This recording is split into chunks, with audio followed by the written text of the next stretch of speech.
Hello again. We're back. I heard of some trouble. Some people had digital trouble, but they're back. So we're really happy to continue this international conference on climate emergency and health.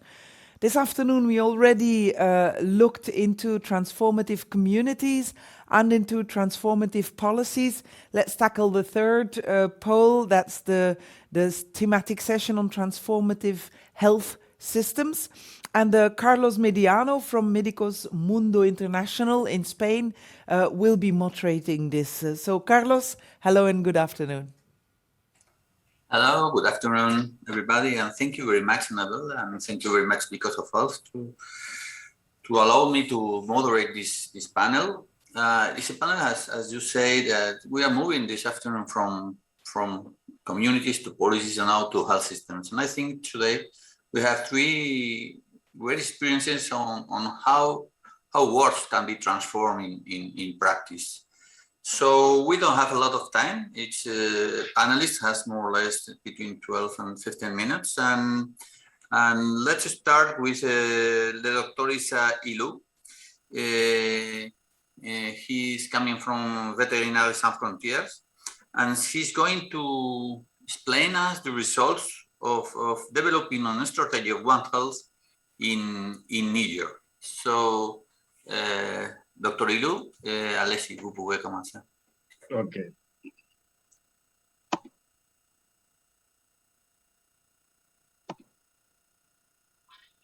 Merci pour m'avoir donné la parole. Well, thank you for giving me the floor. My name is Ilu Issa. I am from Veterinary Without Borders, and I would like to share with you the experience and the operationalization of One Health in Niger in the department of Igal and Tinaberi. This is an experience that was carried out in the framework of the program for reinforcing health program in the management of health risks related to disasters. So this is what One Health project means.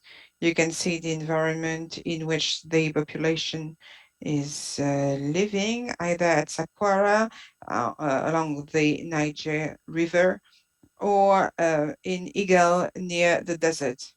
So this experience is in the framework of a funding by Belgian government, 2,915,000 euros. 3 areas were given: health, human and animal health, disaster management, and capacity building. The intervention areas, as you can see on the screen, at Ingal, on the Ragadel region, and in Tanabari, near the Niger River. So this was done by the Belgian Consortium and Veterinary Without Borders. Can you please slow down a little? Can you please enlarge your screen? Yes, this is much better. Thank you.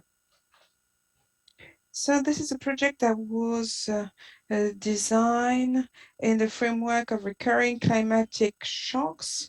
These are 2 areas that are more particularly vulnerable, and there were insecurity factors prevailing. So populations were living in so-called disturbed ecosystem. In 2016, there was an exacerbation of it because of a pastoral crisis and a food crisis. That means that the competencies and skills were pooled in order to make the One Health concept operational. For the first time in Niger, the activities were centered on prevention of health risks and environmental risk in front of disasters. So this consortium, in this consortium, Vets Without Border aimed at reinforcing its analysis capacity and community reaction to multi-sectoral and recurring crises, but also raising awareness and support capacity building with the improvement of their purchase conditions, also implementing or improving the access to proximity animal health. Médecins du Monde were in charge of human health. So the approach was to implement this system between animal health and human health, and also to make it operational, the One Health concept, while coordinating all actors so that this One Health approach is relevant. You can see here the images of some things that we did. Cash transfer on up left, upright, the operationalization of the community mechanism and reply to emergency, and then you have proximity animal health, and you have also the realization and the help of vulnerable population. Here you can see very concretely how the One Health approach was implemented. The one hand, you have the animal owners that are being cured and given advice on health. And then you have animal health. So that's two services for a same community. Here you have awareness raising on animal health and risks. This is what we had carried out. For implementing this One Health strategy, we had different strategies. The first was the technical, material, and financial assistance in order to improve access to veterinary and human health systems. There was a proximity strategy that was carried out with the community. All our teams were with the community in order to explain what was important and the actions that we carried out. There were also a strategy of awareness raising per topic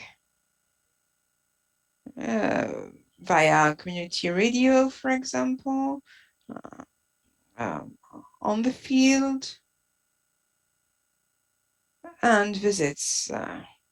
And there were also a training strategy with the capacity building, be it for private actors than for communities. And we also had as a strategy the multi-stakeholder cooperation. So they were joint activities that allowed the environment, human health, and animal health sectors to carry out actions all together within a community in order to prevent and manage risks. And then there were a joint epidemiological monitoring that allowed to have community agents, but also public agents with the national mechanism for preventing disasters. This is, in a nutshell, several strategies that were implemented. So we had a couple of results. We made participative analysis, notably, and we analyzed the capacity of both communities in Inga and Sakwara in order to see what was their preparedness to a catastrophe. And then the project had two microplans Each year, each community has one plan to face disaster, and thousands of people were made aware of sanitary risks related to disasters. Then there was a question of community awareness raising. We helped feeding livestock. We trained on livestock breeding, but also we gave content. There was also women grouping, and they were empowered in order to have income generating activities, and we had cash transfer so that the funds cannot be used for daily consumption. Both health system, animal and human health, could prove efficient because we could vaccine and deprioritize animals, but also human. We could make several types of operation. We also had several opportunities in Inga and in Sakwara. We need to say that there was a system that implements one private veterinary with equipped and trained systems. So it distributes veterinary medicines, but also raise awareness, the same agents that do it all. And in Inga department, we worked along the same line, and we could determine the main risks, the main factors, and the determinant of the main diseases in this area. Then we had to work with the CAPERU, which is the community system for emergency response. And we have the Observatory of Vulnerability. These are humanitarian organizations that work alongside us. So that means that we could make more dynamic what did not work, and we also worked on the logistic aspects in order to give timely information to the joint system that was implemented. Another very important result is that political authorities took a decree for the creation of a One Health committee. And regional committees are also being created on the basis of this national committee that was created. As I said, we also had an epidemiological sort of monitoring system. So we had a human and animal health agent working together. They use a server, and they now have a cell phone, and so that through apps they can give information to the ministry, and the ministry deal or process this information, and this information is transferred via the community radios, or they can call the server and they can get information in the language which is used in the region. Then there are also disaster simulation exercises, for example, facing a flood or any type of major disaster. So we simulated disasters and we tested the mechanisms that we put in place so that in case it happens, the response is ready to work. What is important is, first of all, the good communication between Veterinary Without Borders and MDM, with the complementarity of skills and a representation of the different links of society. There was a partnership, but there was also a steering committee.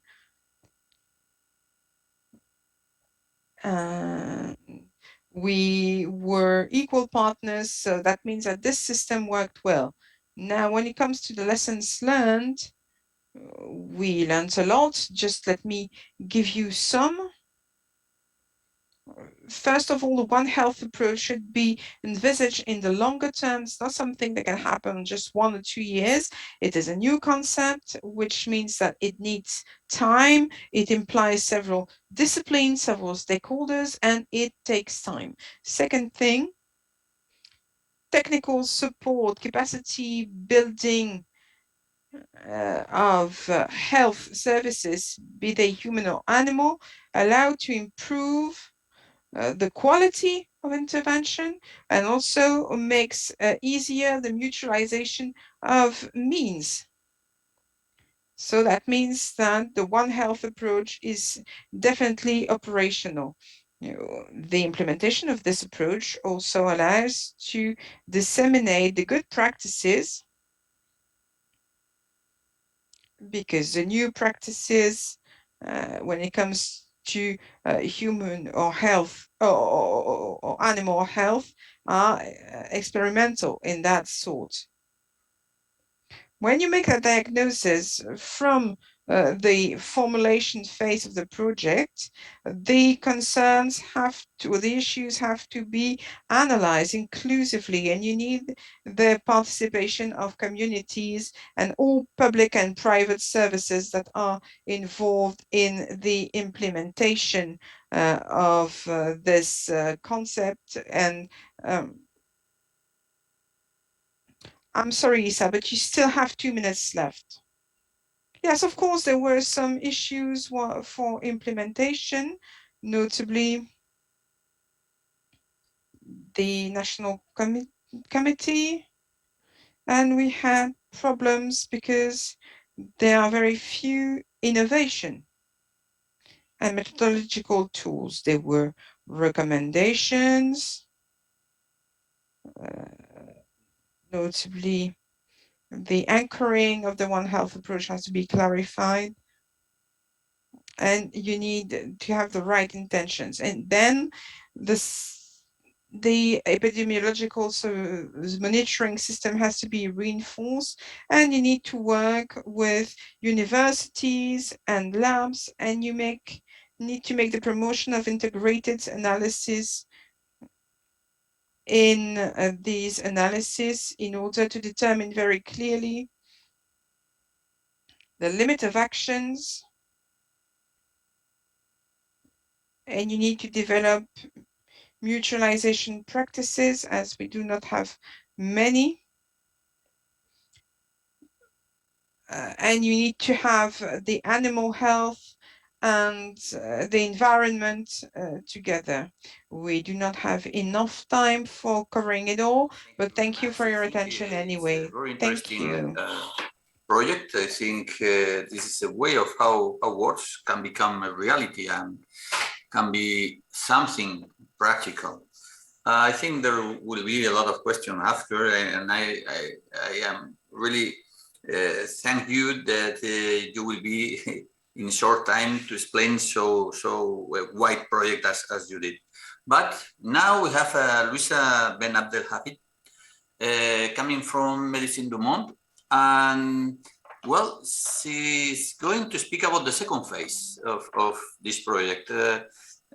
Luisa is a quality of care advisor in Medicine du Monde, and she's going to speak about operationalization of the One Health concept through a community assessment in Niger and the DRC. So let's see, Luisa, how is it continuing this project in Niger? Thank you very much.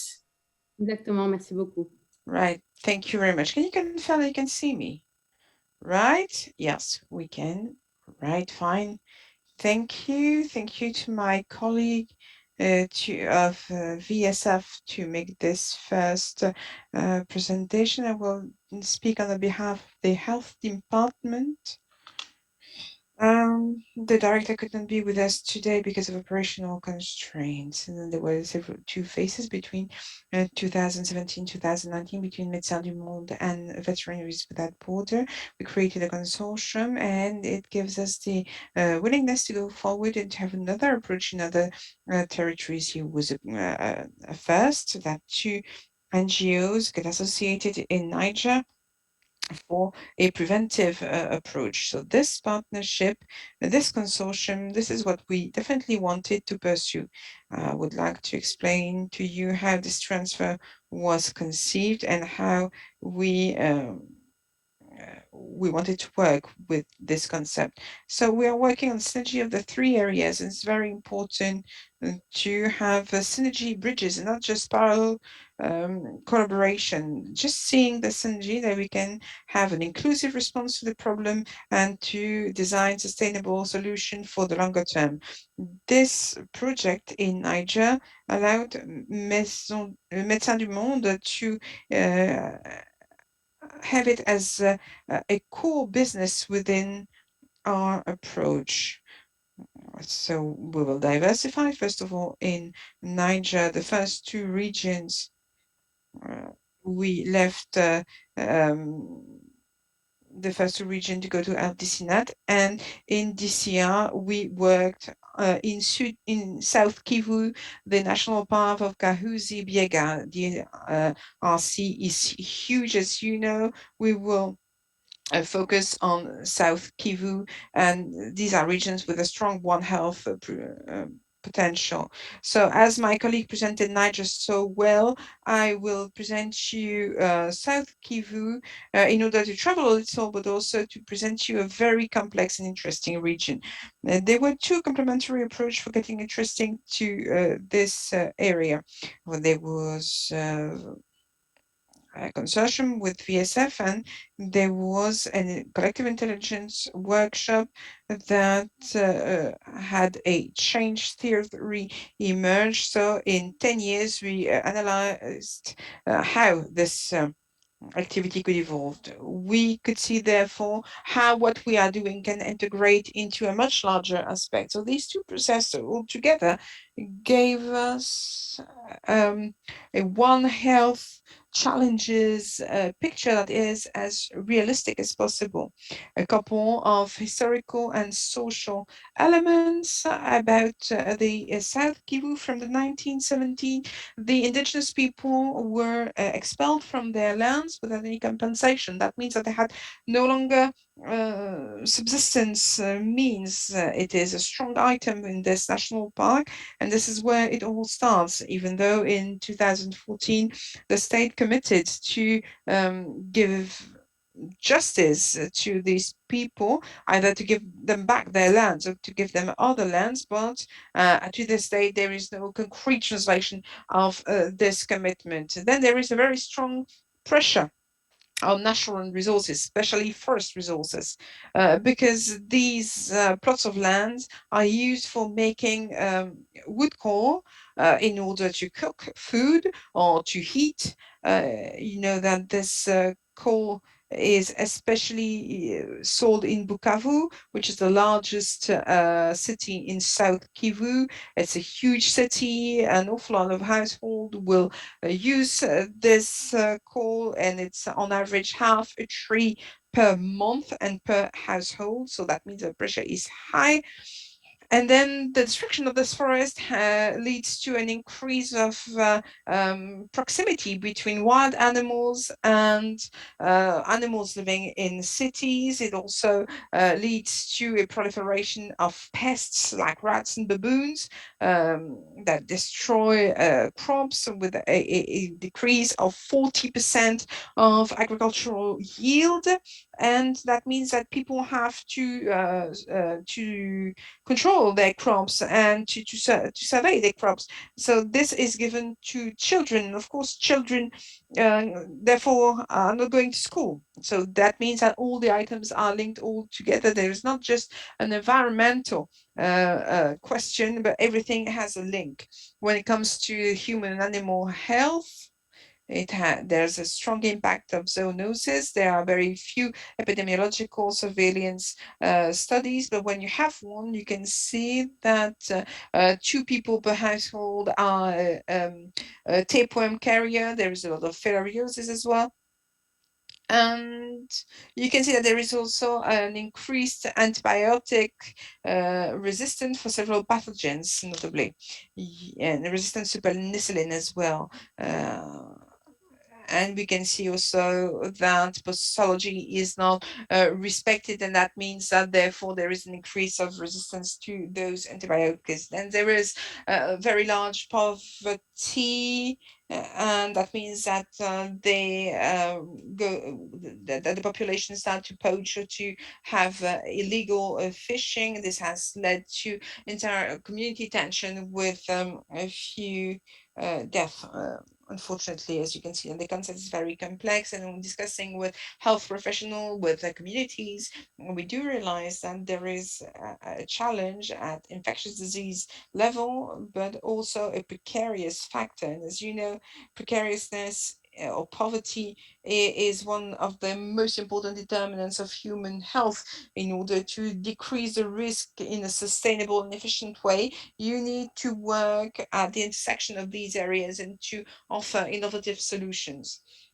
Health professionals that we met during needs evaluation showed that they did not know zoonoses as well. They were low resilience of structures to or health structure to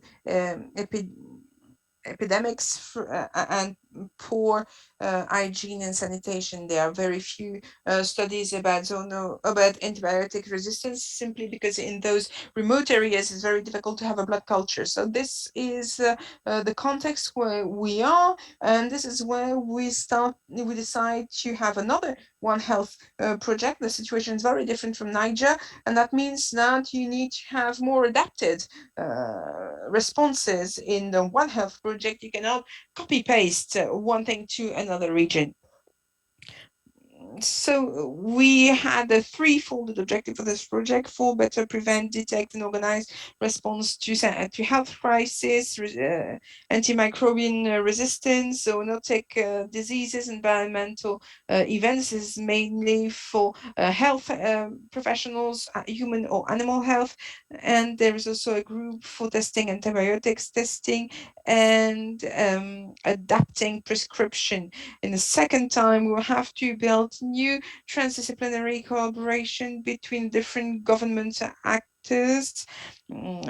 There are platforms that are not efficient. There are agents, but they're not efficient, and we want to have such a platform to give more value, more interest to such an approach. And last but not least, the strength of the Nigerian project was the community, and the community should be the actors of change.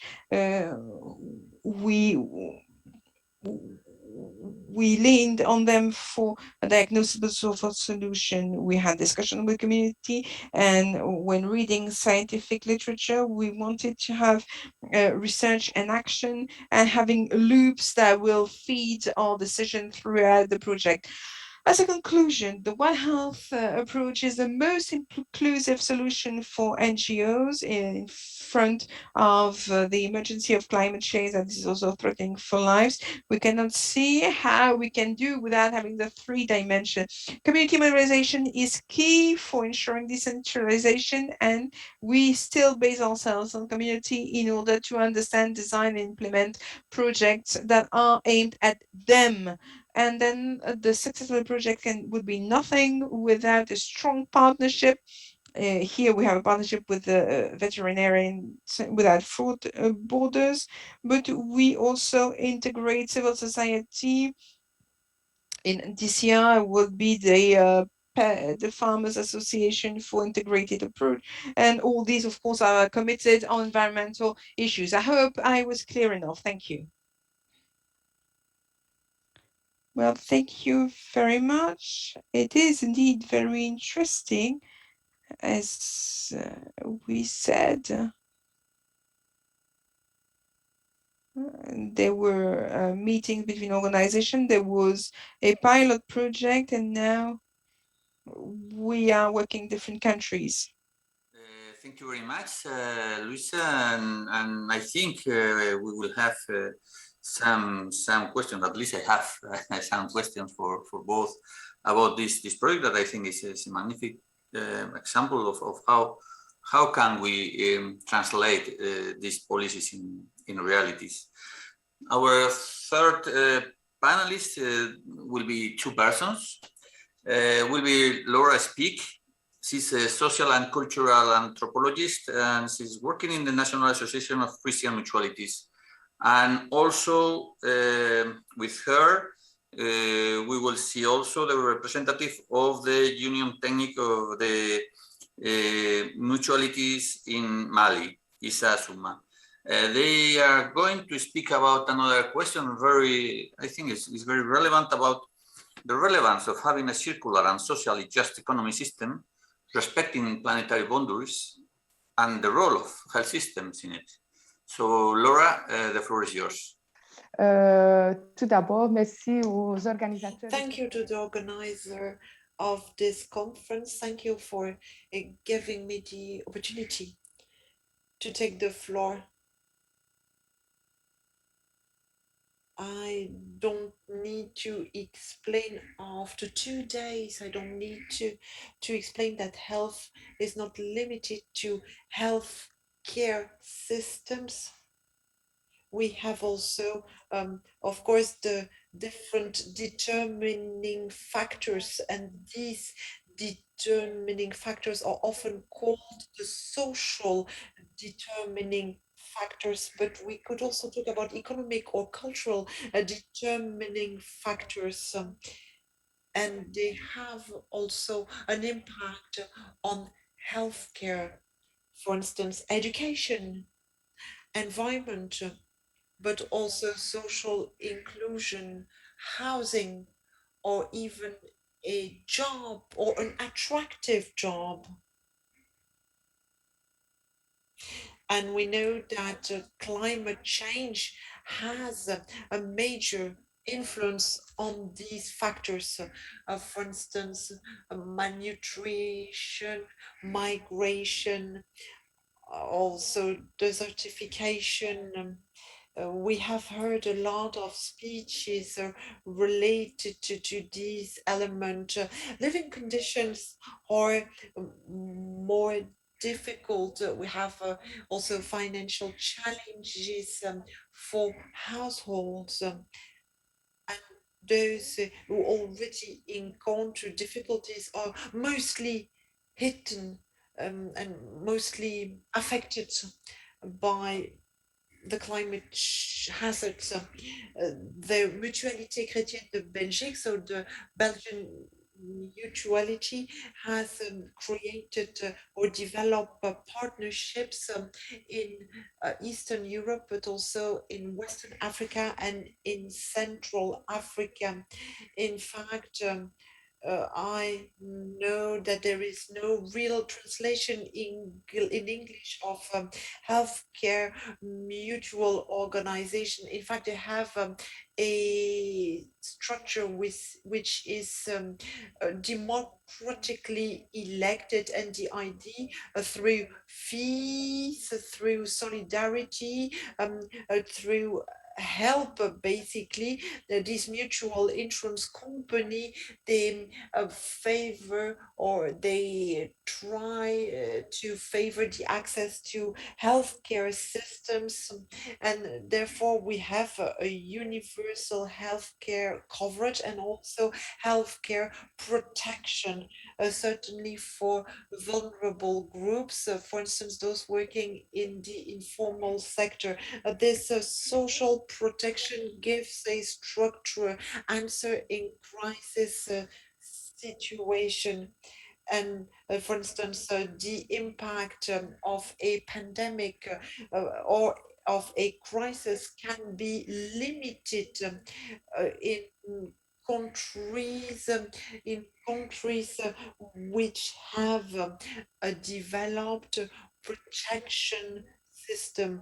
This mutual insurance company gives easier access to healthcare, certainly for the most vulnerable groups. But the mutual insurance companies, they don't only work on the access to healthcare. The mutual insurance organization or the community mutual insurance organization, it's also a social organization, and this social organization, they recognize the importance of the determining factors of health. So they go beyond the healthcare. If we want to improve public health, if we want to improve the health of the general population, we cannot only limit ourselves to healthcare as such. So therefore, the mutual insurance company, they act in two ways. First, they try to lobby decision makers in the field of healthcare. We talk about advocacy, and this is very important. They tend to improve the cooperation, the collaboration between different sectors to reach a common goal. For instance, the cooperation between the educational sector, the health sector, and so on and so forth. And advocacy is taking place at national level, but also at local level. And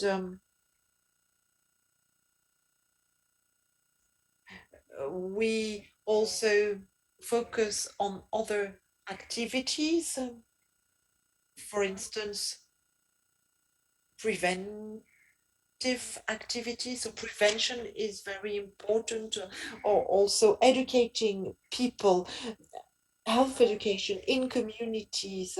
This is also very important. And now I'm going to give the floor to my colleague, the technical department of Mali, and she's going to enter more into the details. She's going to explain the context in our own country. She couldn't be with us today, and we have in fact a presentation. She registered, the presentation has been registered. Well, good morning to all of you. I'm working in the indeed as an engineer in this mutual company, and I'm very pleased to share with you the experience of the mutual company in Mali and the development of resilience as regards climate hazards. We have had a lot of concerns in the past because we know that if we look at the determining factors of health, the non-medical determining factors, we have indeed the environment.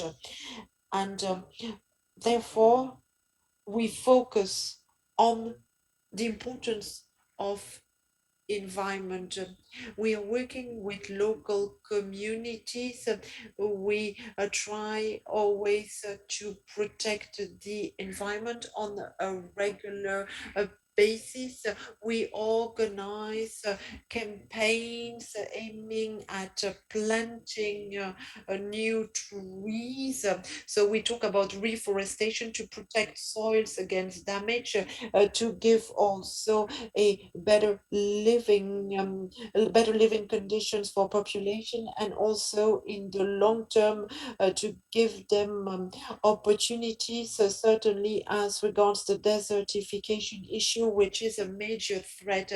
And then with our partners, we develop synergies, we build bridges, we promote also the use of solar energy, aiming also at reducing the impact of climate change. Then we also work in the field of biomedical waste management. We try to develop new alternatives because this biomedical waste cannot damage the environment, and this is the reason why we try to build the incineration plant. So you see, we are very active in different areas, but what is important here is developing local communities. We talk also about capacity building. This is something very important. The idea is also the sustainability. Sustainability is essential.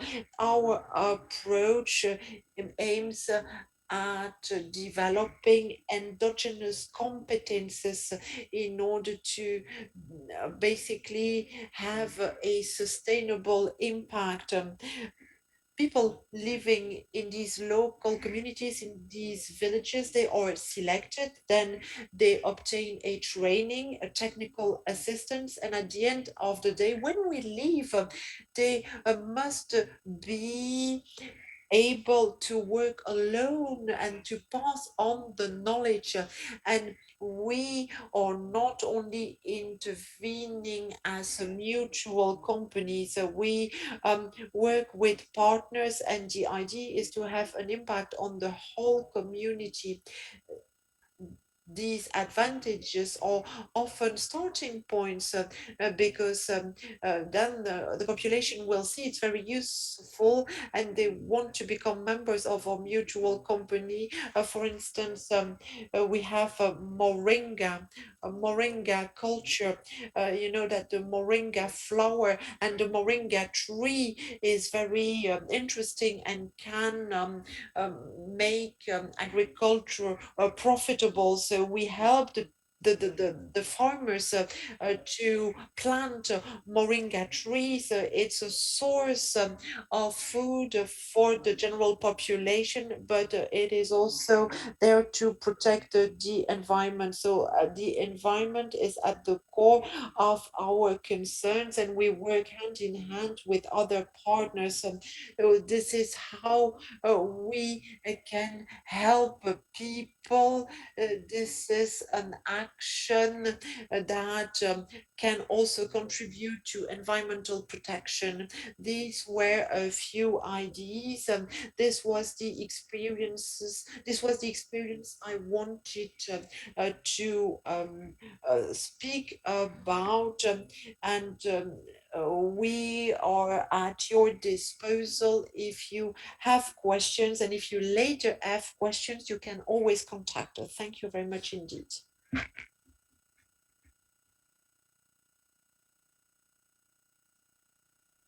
Well, Laura, I think you finished. Yes. Okay, thank you very much, Laura. Thank you very much, Isa, even if he doesn't listen to me. Merci beaucoup. Well, I think we have some spaces for some questions, and some of them has arisen in the chat. For example, I think it's a question for even, well, I don't know if for Luisa or for Isa, Ilou, about la médecine traditionnelle. S'il y a l'espace pour la médecine traditionnelle dedans le concept de One Health. They are asking for what is the space for traditional practitioners in medicine in the One Health concept. Luisa or Ila? Isa, sorry. I think Issa wants to reply. Yeah, but I think it's mute. Issa, vous devez allumer votre micro en bas à gauche.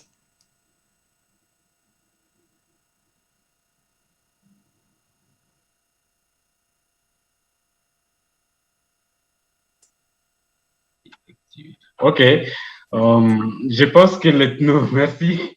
Ethno-veterinarians have a role to play. They can play a role in identifying diseases. They have also the local name of these diseases.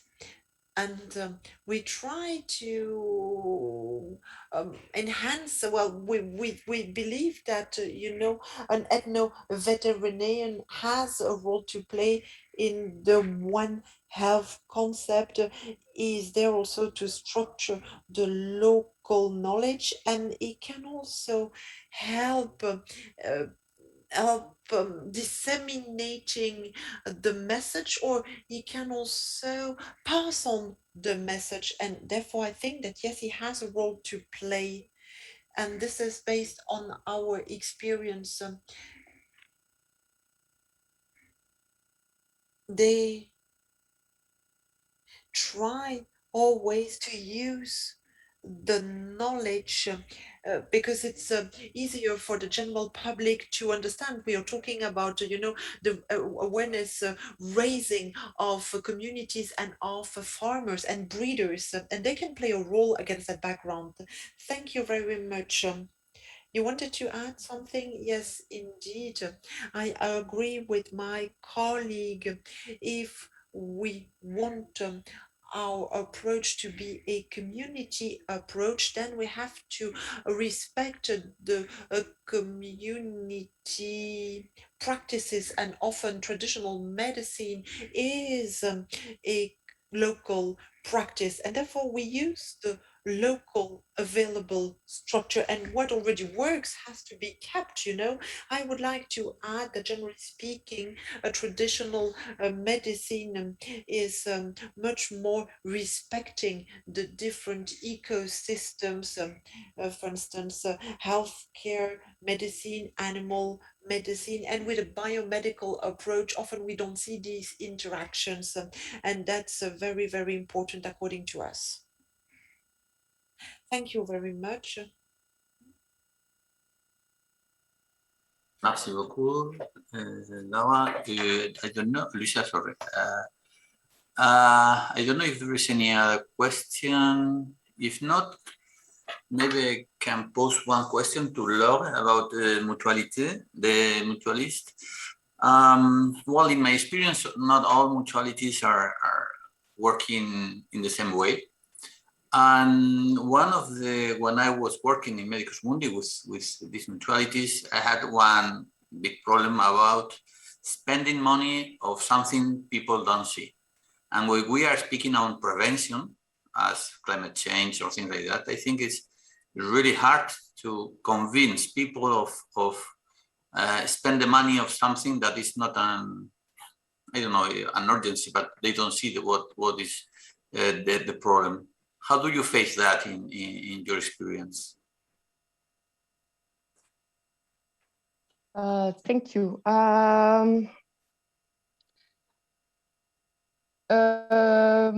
Yes, it's always difficult to convince people to pay something in advance if they don't feel it at the moment itself.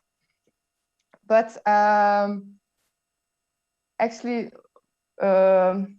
when we see within the population, it's not a problem to pay some contributions to a mutuality, because they don't see, because at any time of your life you can fall sick. If you become old, you will need some medical care. If you're young, then you too, as a child, it's very the mothers are easily convinced to pay in advance because of the children. Nobody wants a sick child, or a sick child that cannot be cured because you lack the money at the moment itself. And in most communities where we work, there is some kind of system of solidarity, or this notion of prévoyance, or how to explain, look forward. You have some kind of lottery system in many communities where people put already money aside or together, and at a certain time you get this amount of money. So this idea of doing something now because later on you will benefit from it, it's not uncommon, or it exists in many communities. The only burden sometimes is just to have the money on the right time to pay this at the moment of this payment should be done. This is the most difficult thing. Yes, I think you're right, and well, at least from my experience, mutualities is really hard work. So it's nice that people will be working in it. Maybe I don't know if any other person who is listening to us, please put your questions in questions and answer list that you can see in the screen at the right. And if we can wait, but maybe I can have another question for Luisa and Isa about what was, I mean, usually when we are thinking in this kind of projects of several years, we have a problem with training people, mostly in rural areas, that after they go out from the space you are training to the cities or other places. Did you face this problem, and how did you manage? Pouvez-vous traduire un peu la question?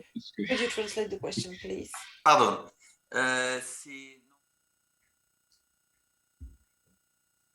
Theoretically, when you're working for several years,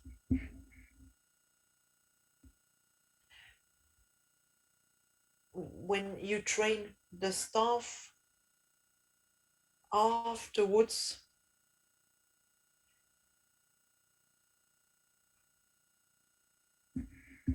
they leave the city,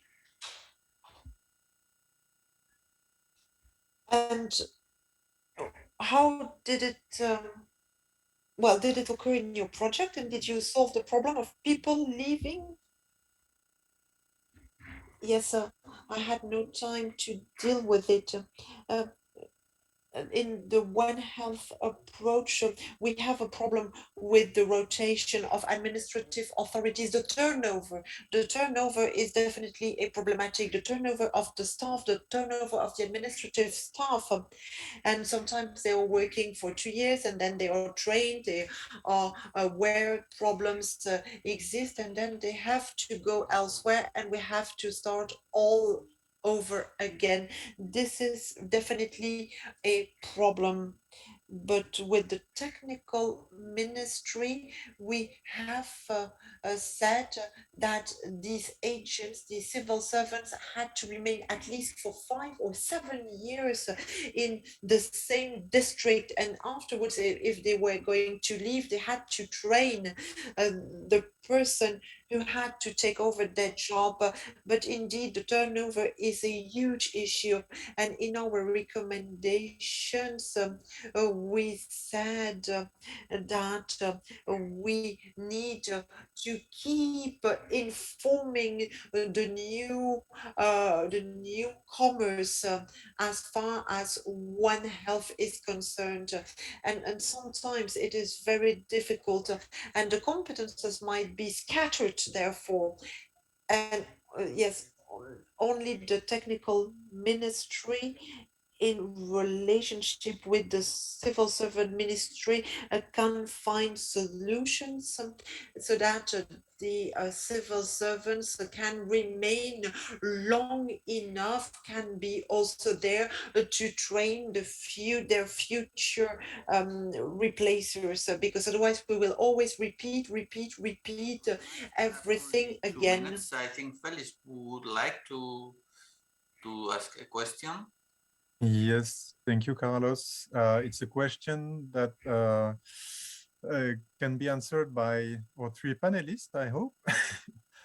We saw in the Niger project that you have a tool to gather information about zoonoses or disease using new technologies. And we know that Mutualité de Santé gather also information about the disease or the difficulties the communities are experiencing.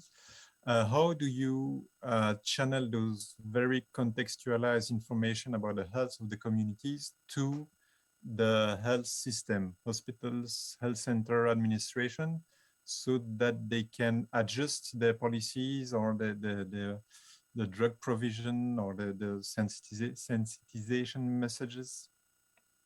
Voilà. Et si je peux rapidement traduire, le projet de VSF. The project of Veterinary Without Borders in Nigeria with the new technologies. It brings together a lot of information on zoonotic diseases, and the mutual companies, they do the same. These are contextualized the information database. How or is this in fact sent to the healthcare systems, and how can they afterwards adapt their policies? That could be interesting for sensitizing messages. Thank you very much. No, we need a short answer because we have 2 questions more. I think it's complicated, complex to have a short answer, but please go ahead, any of the panelists. Oui. Je pourrais répondre des éléments de réponse. Oui. I can try to answer. As far as the health data is concerned, I'm sorry, but the sound is very poor. And the information is available in the agricultural ministry in cooperation with the healthcare ministry, which means that the healthcare civil servants and the environmental civil servants, they have developed questionnaires related to the environment, to animals, and to in fact human beings. And these civil servants have also mobile phones, and they can feed through their mobile phone a database, and their information or data is managed. There are different servers, and information comes up, and it's the ministry itself that manages systems and servers, and with the agents, the civil servants on present locally, they can adapt their strategies based on this information. And for instance, they can also know which medicines, drugs could be administered or could be available also for private veterinary clinics. Through this channel, they know which vaccines, which diseases, or which drugs should be delivered in order to take into account the real needs of population. And this, the needs are in fact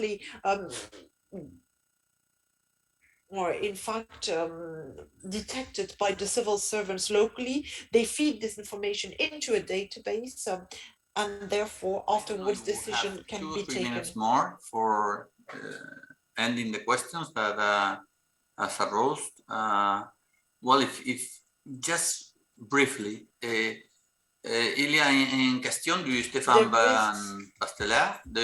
Existe-t-il des mécanismes de financement par le Niger pour les OH, comme la gratuité, et comment est la balance genre dans l'accès aux OH? S'il vous plaît, très courte la réponse. Système de financement. You were talking about Le mécanisme de financement the par le Niger. system to finance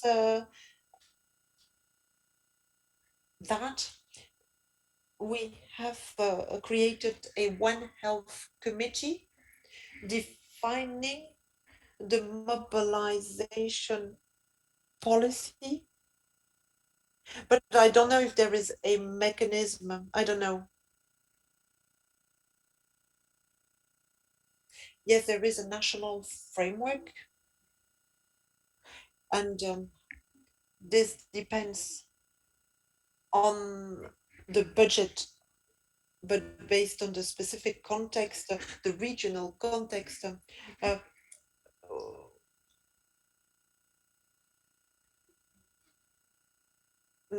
Now we are talking about a conflict situation and also a humanitarian situation, and it's very, very difficult. There is a framework, it's true, but it's not very operational. Thank you very much. I think we are run out of time. It's a pity because we have any other questions, but our time is over. Merci beaucoup à tous les panélistes. Thank you very much, everybody. And I think we have to continue this conference. So I hope it will be will be inspiring you or the experiences that this panelist has shared with us. Thank you very much, everybody. Yes, it was very inspirational. Carlos Yes. Mediano, thank you. Thank you, Luisa, Isa, and Laure also for this intervention.